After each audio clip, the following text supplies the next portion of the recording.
우리 하나님의 말씀은 마가복음 9장 19절에서 23절까지를 보겠습니다. 마가복음 9장 19절에서 23절까지 말씀입니다. 우리 한 목소리로 함께 봉독하겠습니다. 마가복음 9장 19절에서 23절까지 함께 봉독하겠습니다. 시작. 대답하여 이르시되 믿음이 없는 세대여, 내가 얼마나 너희와 함께 있으며 얼마나 너에게 참으리요. 그를 내게로 데려오라 하시매 이에 데리고 오니 귀신이 예수를 보고 곧 그 아이로 심히 격려를 일으키게 하는지라 그가 땅에 엎드러져 구르며 거품을 흘리더라. 예수께서 그 아버지에게 물으시되 언제부터 이렇게 되었느냐 하시니 이르되 어릴 때부터니이다. 귀신이 그를 죽이려고 불과 물에 자주 던졌나이다. 그러나 무엇을 하실 수 있거든 우리를 불쌍히 여기사 도와주옵소서. 예수께서 이르시되 할 수 있거든이 무슨 말이냐? 믿는 자에게는 능치 못할 일이 없느니라 하시니. 할렐루야. 자, 우리 2025년 첫 금요 기도회입니다. 우리 25년에 또 기도에 성공하시고 또 2025년에 하나님이 하실 일을 기대하고, 기도하는 자는 하나님의 뜻이 이루어지고 있는 중이에요. 기도가 이루어지는 것은 하루아침에 이루어지는 건데 그 과정은 길 수가 있거든요. 낙심하지 말고 기도할 때 우리 하나님은 우리의 기도에 들으시고 또 신실하게 응답하실 줄로 믿습니다. 자, 이 본문 앞에는 무슨 일이 있었냐면 예수님께서 변화산성에 올라갔어요. 베드로와 야고보와 요한 3명을 데리고 산에 올라갔습니다. 그리고 산에 올라가서 예수님께서 변화되는 모습을 보여주셨어요. 예수님이 얼마나 아름다운 분인지, 예수님이 정말 얼마나 선하시고 아름다운 분인지 우리가 알아야 됩니다. 그것을 보여주셨어요. 마르바돈이라고 하는 분이 언어의 영성이라는 책을 썼어요. 그래서 제가 지난주에 쭉 좀 읽어봤어요. 근데 그게 그 내용이 뭐냐면 언어가 오염되어 있다는 거예요. 우리가 쓰는 언어가 알지 못하고 쓰는 언어가 많이 있다는 거예요. 그 중에 제일 첫 번째가 하나님, 예수님, 성령님 잘 모르고 쓴대요. 하나님이란 이름이 얼마나 어마어마한 이름이냐는 거예요. 우리가 함부로 이렇게 막 말할 수 있는, 부를 수 있는 그런 존재가 아니라는 거예요. 근데 하나님 그러면 친구처럼 대충 이웃집 아저씨처럼 그렇게 부르곤 한다는 거예요. 하나님 그럴 때는 창조주 하나님, 우주 만물을 다스리는 하나님, 그분이 허락하지 않고는 모기 새끼 한 마리가 날갯짓도 할 수 없을 만큼 모든 것을 주관하시는 하나님. 근데 그 하나님 이름을 함부로 쓴다는 거예요. 또 예수님, 예수님의 아름다움을 모른다는 거예요. 예수님의 이름이 그냥 예수님 하지만 예수란 이름이, 그분이 하신 일이 얼마나 아름답고 얼마나 선하고, 우리는 그 이름의 뜻도 모르고 쓴다는 거예요. 경이롭다. 우리 경이롭다 할 때 그냥 어떤 멋있는 풍경을 보고 신경을 보면 경이롭다 하지만 그 경이롭다고 하는 단어도 하나님께만 쓸 수 있는 단어라는 거예요. awesome 그러죠. awesome 영어로는요. 언어가 오염됐다는 거예요. 언어 하나하나를 보면 그 속에 하나님의 어마어마한 그런 능력과 지혜와 선하심과 아름다우심이 다 들어있는데 함부로 쓴다는 거예요.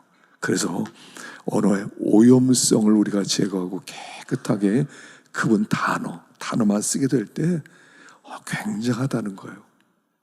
특별히 그 중에 어린아이라고 하는 단어가 있는데 어린아이도 모른다는 거예요.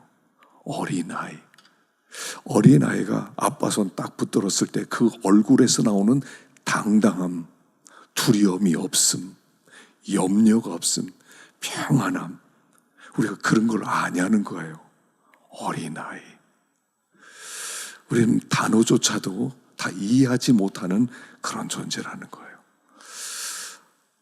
여기 어린아이가 나와요. 예수님이 산에서 변화산상에서 아름다운 모습으로 그냥 완전히 환한 모습으로 변화됩니다. 베드로와 야고보와 요한은 그것을 체험했어요.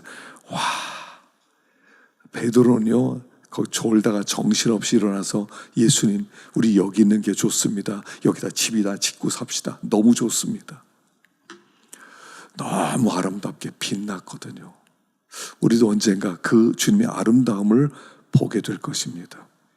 그 때가 되면 우리가 그와 같을 줄을 아는 것은 그에 계신 그대로 볼 것을 인함이기 때문이라 그랬어요.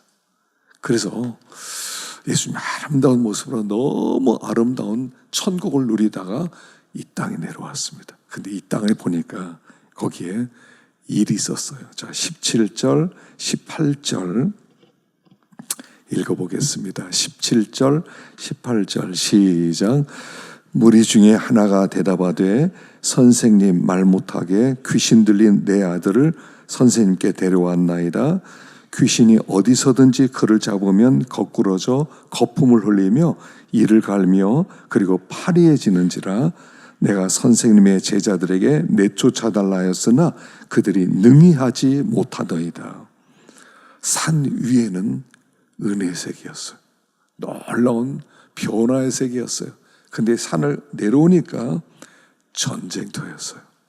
산 위에는 신비한 변화의 세계, 그 신비한 아름다운 하나님의 세계가 있었는데 산 내려오니까 전쟁터더라 하는 겁니다. 그 9명의 제자들이 귀신과 전쟁을 하고 있었다는 거예요.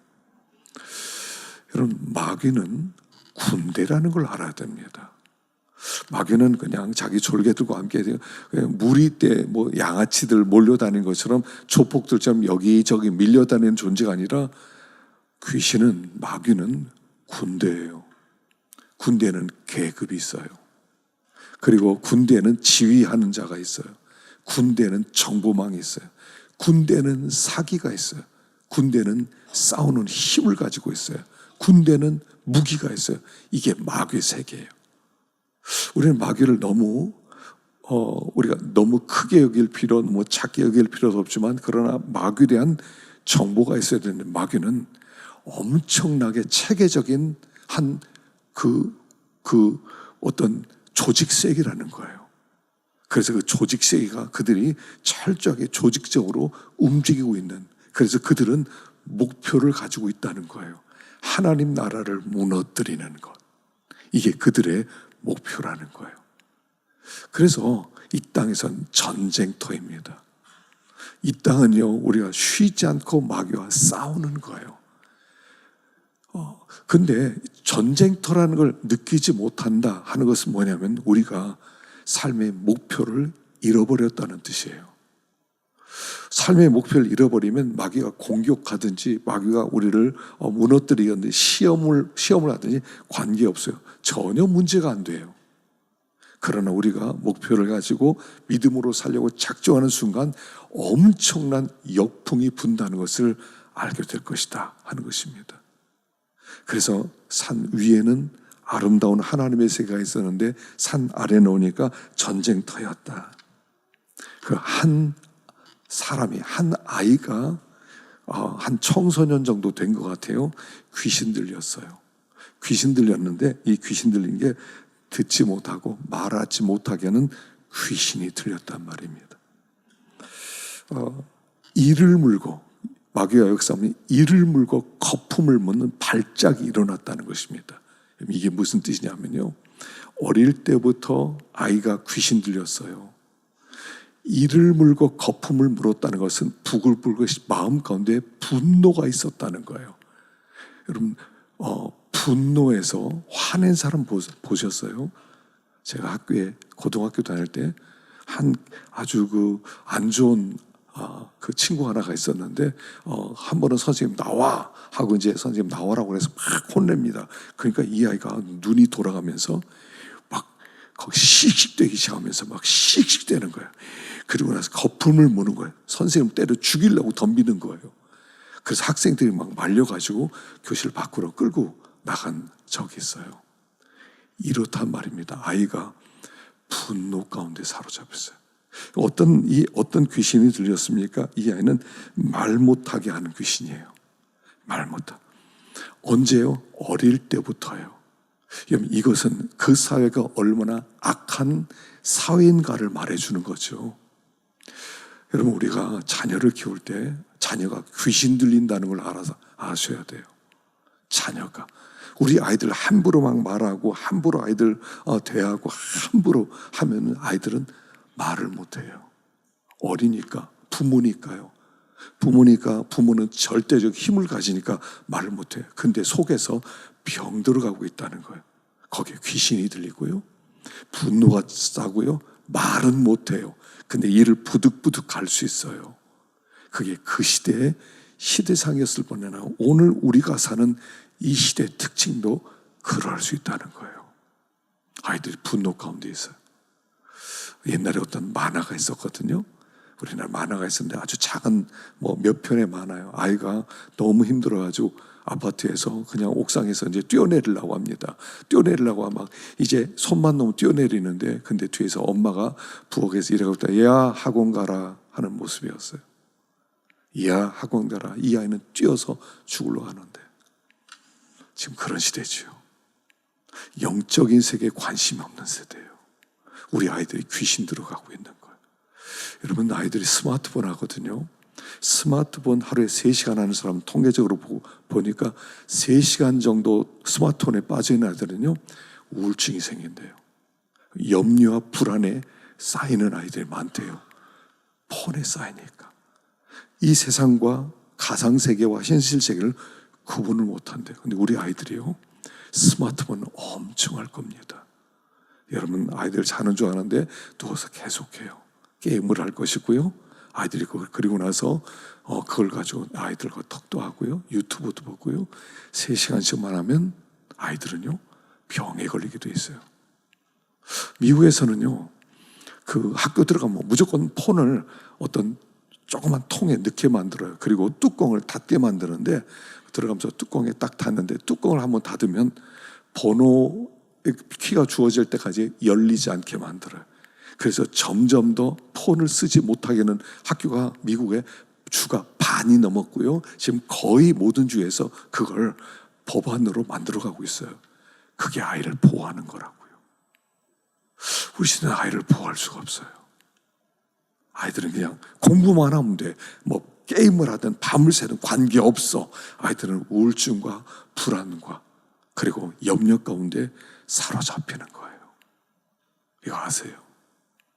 지금 그런 상태였다는 거예요. 이 아이가 말은 못하고, 어른에게 대들지는 못하고, 부모에게 대들지는 못하고, 속으로 부글부글 끓고 있는 상태예요. 그런 영적 전쟁이 벌어지고 있었다 하는 것입니다. 자, 주님께서 이 아이를 고쳐주십니다. 자, 어떻게 고쳐주십니까?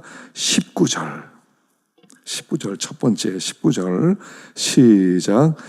대답하여 이르시되 믿음이 없는 세대여, 내가 얼마나 너희와 함께 있으며 얼마나 너에게 참으리요, 그를 내게로 데려오라.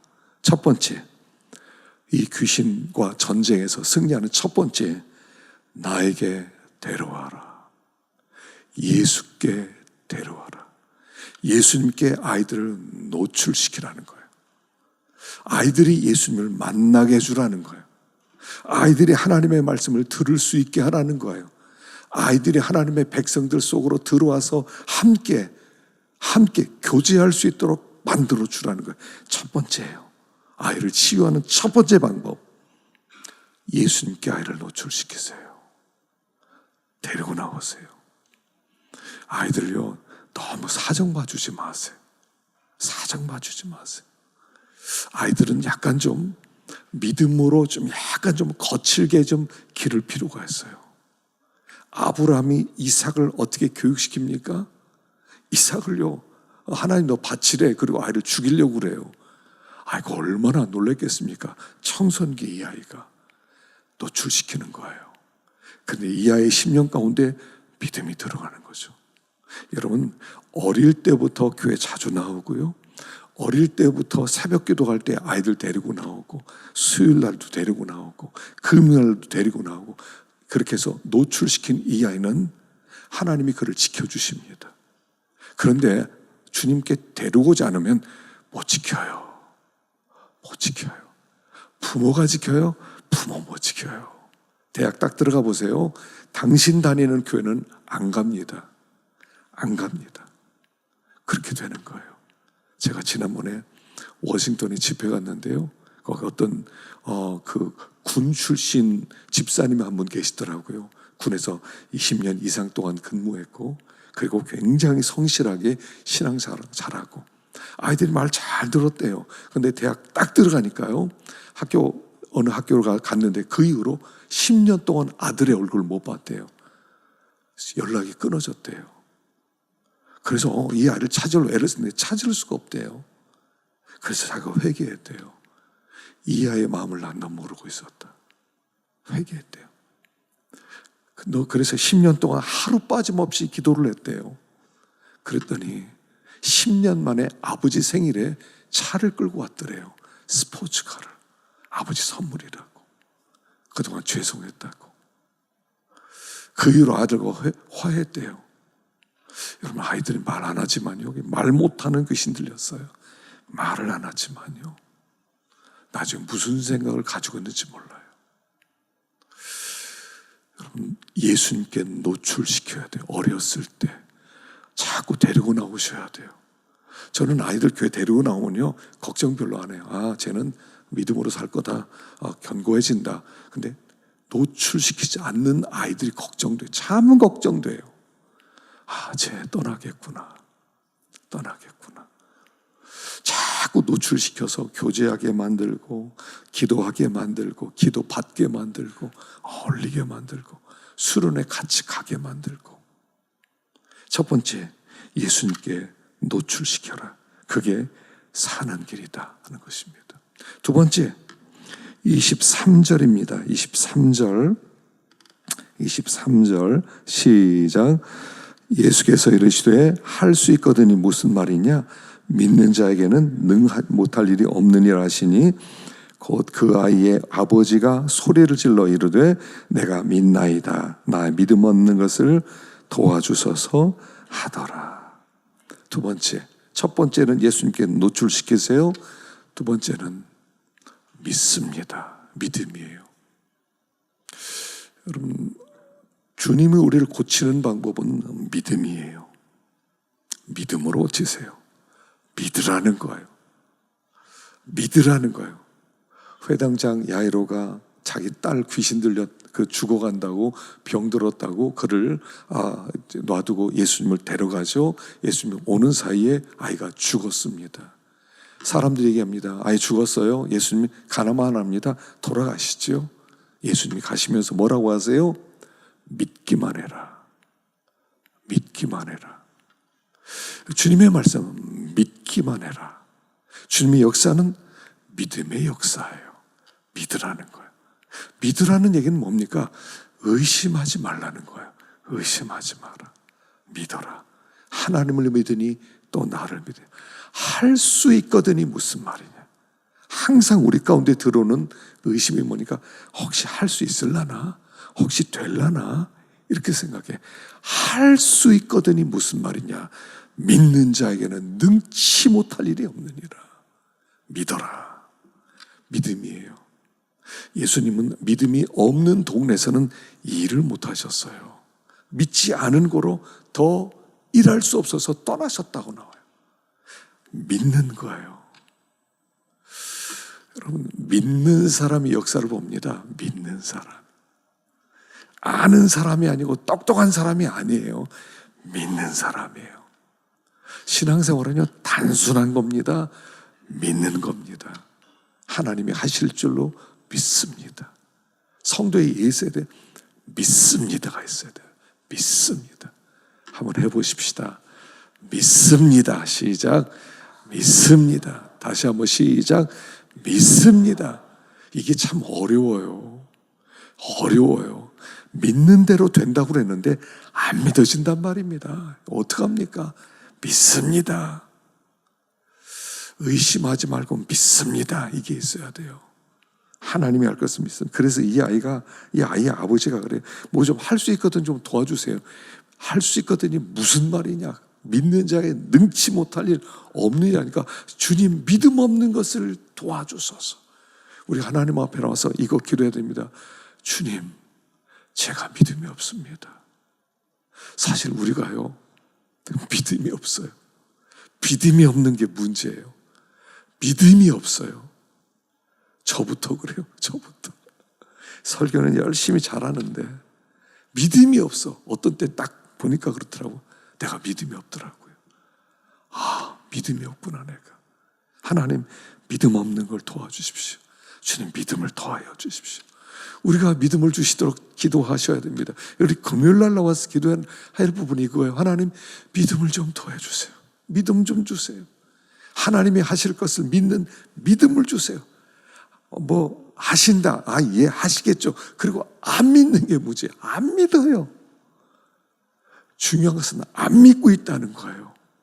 결정적 순간에 보니까 안 믿고 있다란 말입니다. 하나님은 믿음 없는 곳에서는 역사를 할 수가 없어요. 그래서 믿어라. 겨자씨만한 믿음이 있으면 이 산을 옮겨 저리로 옮길 것이다. 바닷 가운데 빠지라 하더라도 산이 옮겨질 것이다. 믿기만 하면, 생명력 있는 믿음이 있으면, 작은 믿음이라도, 겨자씨만한 믿음이라도 있으면 거기에는 놀라운 역사가 나타난다 하는 거야. 믿음이 있으면. 오늘 우리는요, 믿음을 위해서 기도해야 돼. 하나님, 믿음을 주옵소서. 내가 믿음이 없습니다. 예수님께서 고칠 수 있다는 믿음이 없습니다. 예수님께서 하신다는 믿음이 없습니다. 주님, 믿음 없는 것을 도와주십시오. 그래서 이 아빠가 와서 믿음을 달라고 그래요. 여러분, 시간이 지나면요, 성숙한다는 것은 믿음이 자란다는 얘기예요. 아브라함이 믿음이 없었어요. 젊었을 때는, 86세에는 너의 씨로부터 말미암아 그 아들을 낳을 것이고 그 씨에서 하늘의 그 별처럼 바다의 모래처럼 자손들이 많아질 것이다. 안 믿어지는 거예요. 여러분, 이거 믿어지겠어요? 아브라함에게 너의 씨로부터, 지금 나이는 늙어가고 나 자식도 하나도 없는데 너의 씨로부터 하늘의 별처럼 바다의 모래알처럼 후손들이 많아질 것이다. 이게 믿어지겠어요? 그러니까 인간의 방법이 나와요. 믿음이 없으면요, 방법이 나와요. 그래서 그 사라가 당신 더 늙기 전에 그 내 몸종 데려다가 애를 낳아서 그 애로 하여금 이렇게 번성하게 하자. 아이를 낳은 게 이스마엘이에요. 이스마엘이에요. 그래서 그냥 이스마엘 붙들었어요. 하나님, 이 아이를 통해서 일해 주십시오. 하나님 또 뭐라고 해? 아니, 그 아들 아니다. 너 아들 줄 거다. 아들 줄 거다. 99세 가서야 내년 이맘때 아들을 낳을 것이다. 이거 믿어져요. 믿음이란 뭐냐면 불가능을 믿는 거예요. 아브라함은 99세, 사라는 89세, 경수가 끊어졌어요. 월경이 끊어졌어요. 아이를 낳을 가능성이 없어요. 근데 아들을 낳을 것이다 라고 말씀을 하는 거예요. 내년 이맘때 아들을 낳을 것이다. 사라가 장막 뒤에서, 문 뒤에서 듣고 웃었더라. 농담하십니까? 아니, 아이를 주시다니요. 부릅니다. 왜 웃었느냐? 안 웃었는데요. 너 분명히 웃었어. 그리고 그 다음에 90세 되었을 때 아들을 낳게 되는 거예요. 하나님의 말씀이 있으면 아멘이에요. 우리에게는 아멘. 하나님의 말씀 아멘입니다. 내 생각을 의지하지 않고 그 상식을 의지하지 않고 말씀을 의지합니다. 말씀이 그렇다면 아멘입니다. 아멘입니다. 그리고 나서 이제 이삭을 바치라고 하는 얘기 나오죠. 그때는 믿는 거예요. 이 아이 바쳐라. 예. 이 아이 바치더라도 이 아이 부활시킬 겁니다. 왜냐하면 이 아이를 통해서 하늘의 별처럼 바다의 모래처럼 자손 많게 해주니까 이 아이 바치라고 그랬는데 하나님이 이 아이 분명히 살리겠지. 믿는 거예요. 그때부터는. 믿기 시작하는 거예요. 그때부터. 여러분, 그때부터 하나님이 일하고 역사, 믿기 시작하는 순간부터, 믿는 순간부터, 오늘 우리의 문제는 안 믿는다는 게 문제죠. 하나님 앞에 믿음 주시도록 기도합시다. 올 한 해는요, 하나님 믿음 주옵소서. 하나님의 말씀하면 아멘, 하나님의 말씀하면 아멘 좀 할 수 있게 해주세요. 내 생각에는 아닌 것 같은데 이러지 말고 항상 말씀 아멘 하는 믿음 주옵소서. 그렇게 하나님 앞에 나가야 될 줄 압니다. 세 번째 29절입니다. 29절 시작. 이르시되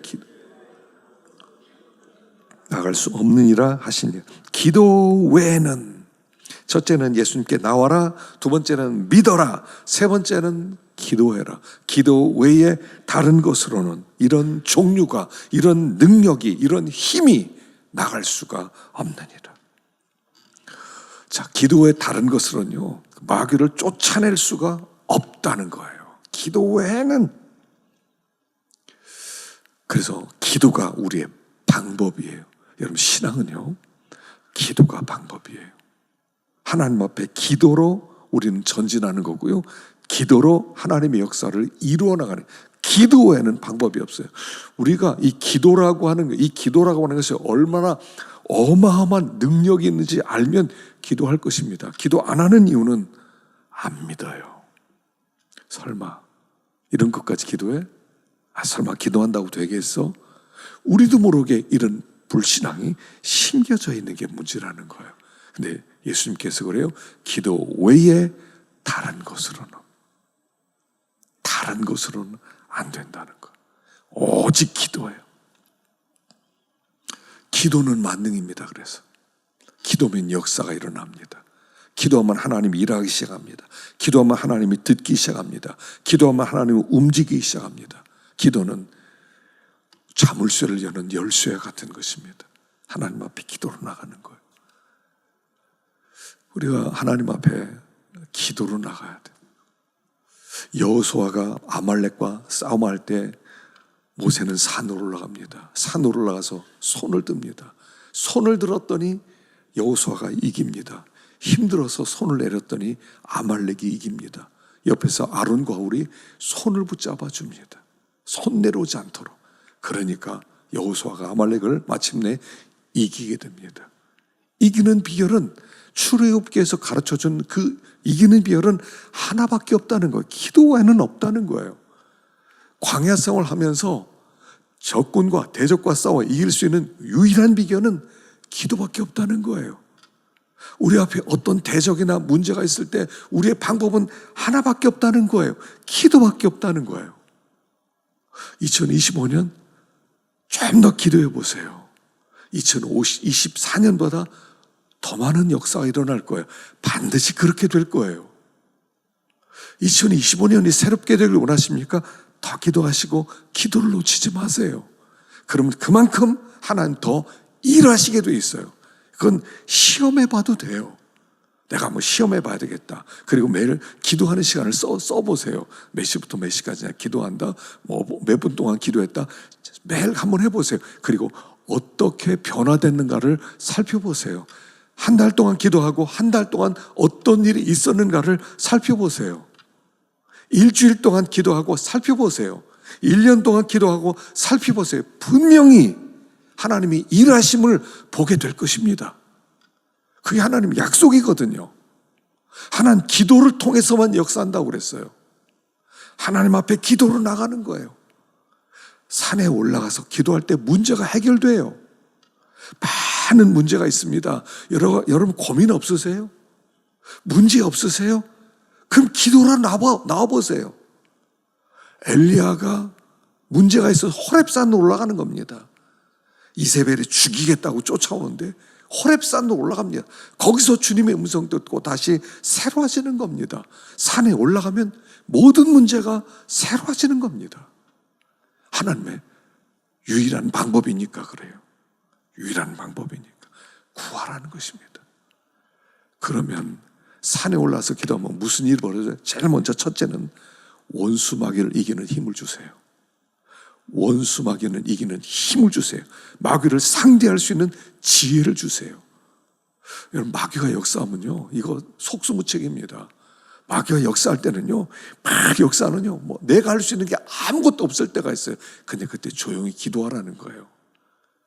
기도하는 거예요. 하나님이 일하세요.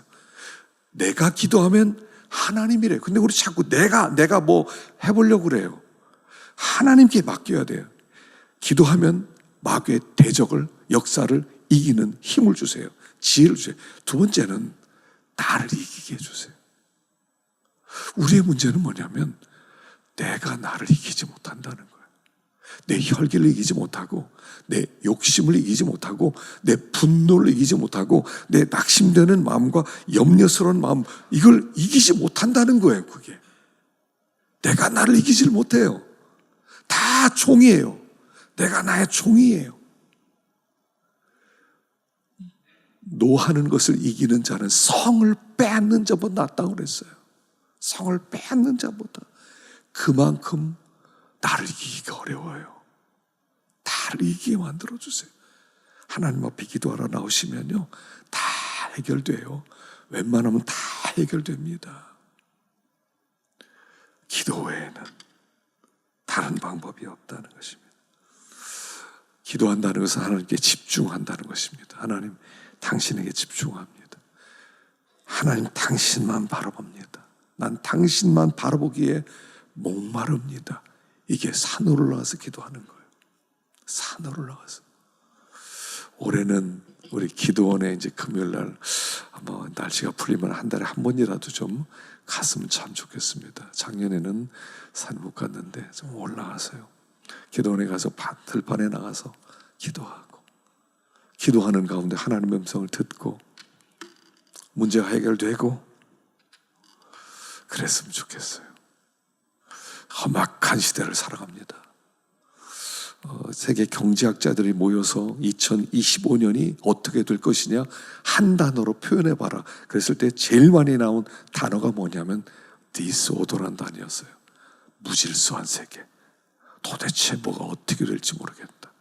무질서한 디스오더의 세계가 될 것이다. 그렇게 뭐 노벨상 받은 사람들이 그렇게 2025년을 예측했어요. 근데 기도하는 사람에게는요, 디스오더가 아니에요. 코스모스예요. 질서예요. 질서. 하나님이 질서를 주실 거예요. 카오스가 아니에요. 하나님이 분명히 질서를 주실 거예요. 기도하는 사람에게. 자, 올 한해 작년에 기도를 멈추지 말라 했는데 올해도 기도를 멈추지 말라는 계속되는 겁니다. 기도를 멈추지 마십시오. 이게 복받는 길이라서 그래요. 이거는요, 체험해 본 사람 다 똑같은 얘기 할 겁니다. 체험한 사람이 하는 얘기. 기도하니까 뭐가 다르더라. 저도 마찬가지예요. 2025년에 저는 항상요, 하여간 연초가 되면 전 다 재헌신합니다. 하나님, 올 한해 다시 한번 재헌신합니다. 나 자신을 하나님께 다시 드립니다. 다 하나님께 집중하겠습니다. 매년 제가 재헌신을 합니다. 올 한해도 그럴 겁니다. 하나님께 더 헌신하고. 항상 제가 그래요. 뭐가 참 안 됐다 그러면 내가 기도 안 했다. 그래서 이렇게 된 거다. 저는 원인 분석의 결론 하나예요. 내가 기도 안 했다예요. 내가 더 기도했더라면, 더 기도했더라면 하나님이 일하셨을 텐데, 더 기도했더라면. 그래서 사회가 어떻게 돌아가든 그런 거 걱정하지 마세요. 뭐 경제가 어떻게 되고 뭐 외교가 어떻게, 정치가, 여러분 그런 거 걱정하지 마세요. 하나님께 더 가까이 나오세요. 하나님이 일하시는 것을 보게 될 것이고, 올 한해 역시 기도했더니, 제가 늘 하는 얘기예요. 기도의 전성기는 인생의 전성기가 될 것입니다. 기도의 전성기는 인생의 전성기입니다. 올 한해 여러분들 삶에 가장 많이 기도했다, 가장 하나님 앞에 나왔다, 하나님을 붙들었다, 그런 한 해가 되시고 하나님의 일하심을 체험하는 복된 한 해가 될 수 있기를 간절히 축원합니다.